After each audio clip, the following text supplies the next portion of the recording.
Hi friends, welcome back to our channel Aisha's kitchen. ఈరోజు మనం నెయ్యి తయారు చేయబోతున్నాం. నేనైతే పెరుగు మీగడ తీసుకున్నాను. మీరు కావాలంటే పాల మీగడని తీసుకోవచ్చు.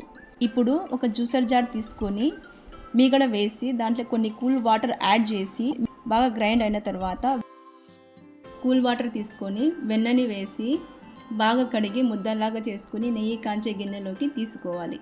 స్టవ్ ఆన్ చేసి హై ఫ్లేమ్లో పెట్టి వెన్న ముద్దలు కరిగేంత వరకు కలుపుతూ ఉండాలి.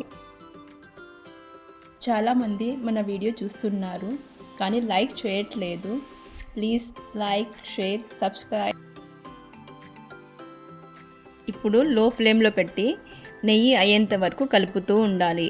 నెయ్యి తయారైన తర్వాత స్టవ్ ఆఫ్ చేసి కరివేపాకు కాడలు వేసి పక్కన పెట్టుకోవాలి. మేమైతే కరివేపాకు కాడలు వేసుకున్నాము. తమలపాకైనా వేసుకోవచ్చు. ఇంతటితో స్వచ్ఛమైన నెయ్యి ఇంట్లోనే తయారు చేసుకున్నాం. దీన్ని బౌల్లో తీసుకొని వాడుకోవడమే.